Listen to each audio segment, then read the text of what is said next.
Assalamualaikum warahmatullahi wabarakatuh. Halo anak-anakku semua, bagaimana kabar kalian hari ini? Semoga semua dalam keadaan sehat ya. Amin amin ya robbal alamin. Perkenalkan, nama saya Bu Kopso. Di sini Ibu akan membawakan materi tentang wawasan wiyata Mandala. Sebelum Ibu menjelaskan materi ini, Ibu mengucapkan selamat datang dan selamat bergabung di SMP Dr. Sutomo Surabaya. Semoga kedepannya kalian bisa menjadi generasi yang berintelektual, beretika, dan berwawasan luar biasa. Amin amin ya robbal alamin. Baiklah anak-anakku semua, langsung saja pada materi kita hari ini yaitu wawasan wiyata Mandala. Di sini nantinya Ibu akan menjelaskan tentang pengertian wawasan wiyata Mandala, ciri-ciri, fungsi, arti dan makna dari wawasan wiyata Mandala.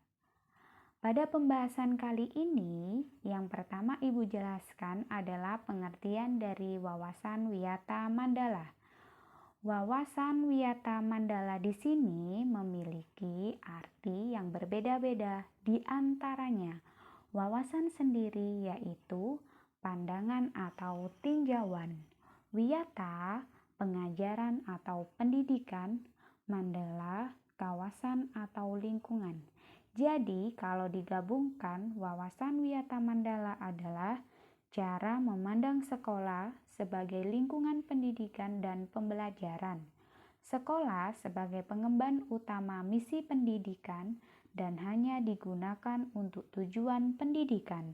Oleh karena itu, setiap pihak yang terlibat dalam dunia pendidikan berkewajiban untuk menciptakan sekolah wawasan wiyata Mandala. Adapun ciri-ciri wiyata Mandala. Dari gambar ini kita bisa lihat bahwa adanya seorang guru, kemudian siswa yang melakukan pembelajaran dengan tertib. Ini adalah contoh dari ciri-ciri wiyata Mandala. Yang kedua, adanya siswa-siswi yang sedang bekerja kelompok mengerjakan sebuah tugas yang diberikan oleh Bapak Ibu guru, sehingga nantinya tercapainya masyarakat yang sadar mau belajar dan bekerja keras. Dan gambar yang ketiga yaitu menunjukkan bahwa terbentuknya manusia Indonesia seutuhnya, yang berarti mereka telah mencapai apa yang mereka inginkan dan cita-citakan. Ada yang menjadi dokter, koki, arsitektur, kemudian pegawai kantor, dan lain sebagainya. Oke, lanjut pada slide berikutnya. Pada slide ini kita bisa lihat bahwa fungsi wiyata Mandala. Fungsi wiyata Mandala di sini adalah berfokus pada sekolah, yaitu sekolah dijadikan tempat satu ilmu pengetahuan dan teknologi. Di sini kita bisa mendapatkan semua ilmu pengetahuan dan belajar tentang teknologi dalam satu wadah atau dalam satu tempat, yaitu sekolah. Yang kedua, pandangan hidup atau kepribadian. Maksudnya adalah kita bisa mengetahui bagaimana cara kita memandang kepribadian teman kita. Yang ketiga, hubungan antara manusia dengan lingkungan atau manusia dengan Tuhannya. Dan yang keempat, kemampuan berkarya. Lanjut slide berikutnya. Unsur-unsur wawasan wiyata Mandala diantaranya yaitu 1. Sekolah merupakan lingkungan pendidikan. Yang kedua, kepala sekolah mempunyai wewenang dan tanggung jawab penuh atas penyelenggaraan pendidikan dalam lingkungan sekolah. Yang ketiga, antara guru dan orang tua siswa harus saling pengertian dan kerjasama erat untuk mengemban tugas pendidikan atau yang biasa disebut dengan hubungan yang serasi. 4. Warga sekolah di dalam maupun di luar sekolah harus menjunjung tinggi martabat dan citra guru. Yang kelima, sekolah harus bertumpu pada masyarakat sekitarnya dan mendukung antar warga. Lanjut, slide berikutnya. Penggunaan sekolah. Di sini Ibu akan menjelaskan penggunaan sekolah yang tidak boleh dilakukan di sekolah, yaitu sekolah sebagai ajang promosi atau penjualan produk-produk perniagaan yang tidak berhubungan dengan pendidikan. Kedua, sekolah merupakan lingkungan yang bebas rokok bagi semua pihak. Yang ketiga, penyebaran aliran sesat atau penyebar luasan aliran agama tertentu yang bertentangan dengan undang-undang. Keempat, propaganda politik atau kampanye. Yang kelima, syuting film atau sinetron tanpa seizin pemerintah daerah. Yang keenam, kegiatan-kegiatan yang dapat menimbulkan kerusakan, perpecahan, dan perselisihan sehingga menjadikan suasana sekolah tidak kondusif. Ingat ya anak-anak, ini adalah yang tidak boleh kalian lakukan di sekolah. Selanjutnya, bagaimana sih cara kita agar kita tidak terpengaruh dengan hal-hal yang negatif dalam lingkungan sekolah? Maka dari itu, kita harus berpedoman pada nilai-nilai Pancasila yang sudah Bapak Ibu guru kita ajarkan mulai dari SD. Untuk itu, kalian masih ingat kan apa sih isi dari Pancasila itu? Sila Pancasila ada 5.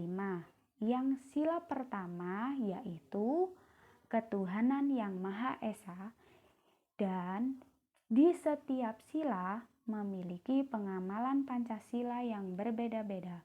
Untuk sila pertama yaitu kita harus wajib menghormati orang untuk beribadah. Entah itu sama dengan kita agamanya atau tidak, kita wajib saling menghormati teman yang sedang beribadah.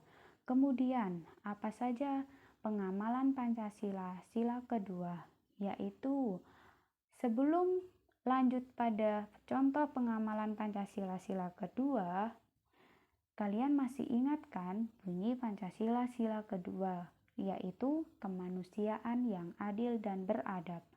Contohnya adalah membantu korban bencana alam, membantu adik yang sedang belajar, bersikap sopan kepada orang tua, tidak berbuat kasar kepada orang lain, dan menolong teman yang kesulitan. Ini adalah contoh-contoh dari pengamalan Pancasila sila kedua. Lanjut, di sila ketiga yang berbunyi Persatuan Indonesia, yaitu pengamalannya adalah bahwa masyarakat Indonesia adalah masyarakat yang satu, tidak peduli dengan suku, bangsa, budaya yang berbeda. Kita adalah satu, yaitu Indonesia berlandaskan Bhinneka Tunggal Ika.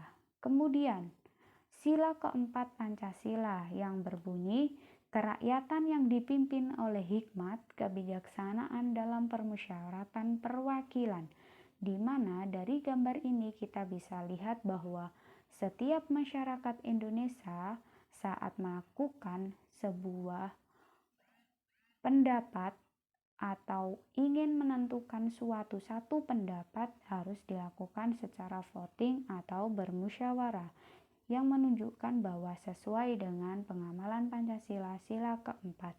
Dan yang terakhir adalah sila kelima Pancasila yang berbunyi keadilan sosial bagi seluruh rakyat Indonesia. Dari gambar sebelah kiri kita bisa lihat bahwa tidak seimbangnya antara orang yang satu dengan yang satunya.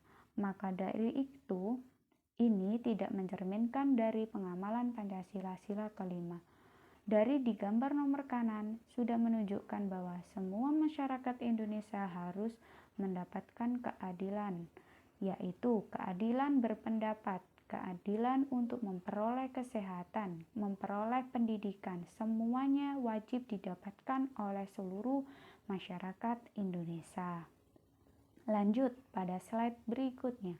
Ingat anak-anakku semua bahwa marilah kita upayakan wawasan Wiyata Mandala ini agar sekolah dapat berfungsi sesuai dengan statusnya, yakni melaksanakan proses belajar mengajar sehingga tercapai tujuan pendidikan yang diharapkan, atau dengan kata lain, profesionalisasi dan pembinaan kehidupan yang sehat di kalangan siswa untuk menghadapi masa depannya.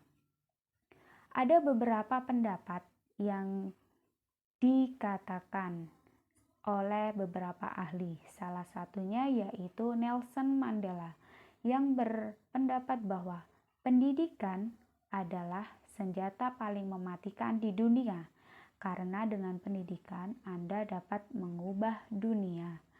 Dan lanjut, yaitu pendidikan yang berkarakter akan menciptakan banyak intelektual terpelajar, bukan intelektual kurang ajar. Terima kasih, itu saja yang bisa Ibu sampaikan. Semoga bermanfaat untuk kalian semuanya.